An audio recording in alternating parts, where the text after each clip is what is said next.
নমস্কাৰ সকলোকে মোৰ অন্য এটি ভিডিঅ'লৈ আপোনালোক সকলোকে স্বাগতম জনাইছোঁ।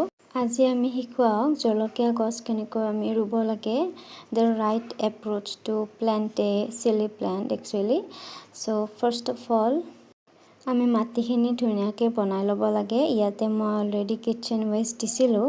চ' এতিয়া মই ইয়াত অকল কেঁচুসাৰ অকণমান মিহলাই দিম, কিয়নো কেঁচুসাৰ দিলে জলকীয়াডাল সৰু, যিহেতু মই পুলি ৰুম এইটো লহপহকৈ বাঢ়ি আহিব কেঁচুসাৰ দিলে। আৰু সাৰ এনেও দিব লাগে, যিহেতু কেঁচুসাৰ এটা ভাল সাৰ হয়, সেইকাৰণে দিছোঁ। ইয়াত বেলেগ আকৌ কেমিকেল ইউজ কৰা হোৱা নাই।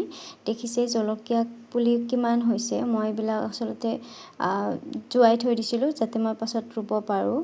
আৰু এইটো পুলিটো মই ৰুই দিম। আৰু এইডাল জলকীয়া হৈছে কিবা মেম জ্বলা বুলি কয় হেনো।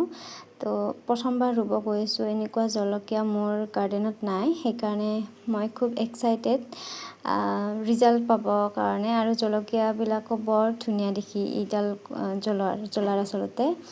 আৰু জলকীয়াডাল ভালকৈ ৰুই কিনে মই তাত অকণমান পানীও দি থৈ দিছোঁ আৰু মই পুৱাৰ ভাগত ৰুইছোঁ। আজি ইমানেই। Thank you so' much for ৱাচিং।